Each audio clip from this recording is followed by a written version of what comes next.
Since the discovery of Tutankhamun's mummy, there has been a lot of speculation and theories on the exact cause of death, which until recent studies had been hard to prove with the evidence and data available.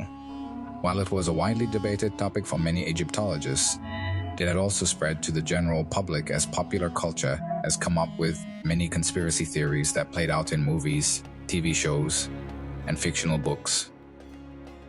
Author James Patterson has even recently written his own take in his book, The Murder of King Tut.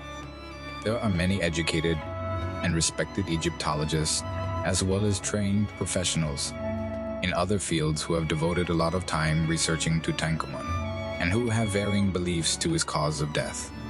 Some have stood by their theories, even in light of new evidence. Some of the theories are better known and supported than others. The initial examination of the mummy reported the body showed no traces of the cause or causes of the young king's death. Bone fragments seen inside the skull in the 1960s X-rays led Harrison to propose that Tutankhamun died from a blow to the head.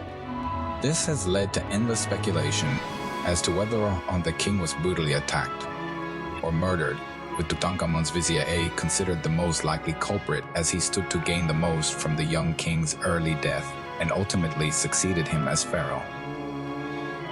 It is now known that they are a result of the mummy's utter unwrapping, as the fragments are loose inside the skull, and there is no evidence of bone thinning or calcified membranes indicative of a fatal blow to the head. Death as a result of a brain tumor was also not supported by anatomical studies. An accidental death is often suggested with varying causes. A chariot crash resulting in either a fatal fall or being run over, a kick from a horse, or trauma sustained in an attack by a hippopotamus are all put forward to explain his early death and the apparent trauma to his chest. Frank Roulis and Salima Ikram consider the latter two theories unlikely.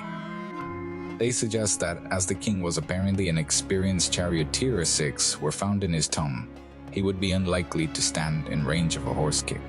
Additionally, even if a hippo was encountered, his bodyguards would have protected him. Thutmose I is protected by his guards from an attacking elephant while hunting. The most recent CT study lead by Hawass has attributed Tutankhamun's early death to a combination of multiple factors, including a leg fracture and malaria. The fracture of the left leg has resin within it, indicating an associated open wound was present at the time of death. They suggest that the fracture was the result of a fall and turned fatal either through infection or in combination with a severe malarial infection.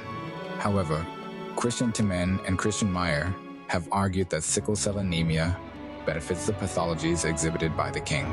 They suggest that the sickle cell disease turned fatal when Tutankhamun also contracted severe malaria. He is expected to have been homozygous recessive for the sickle cell gene, thus making him not immune to severe malaria, which would have been fatal. The suggestion has been called interesting and plausible by the Egyptian team.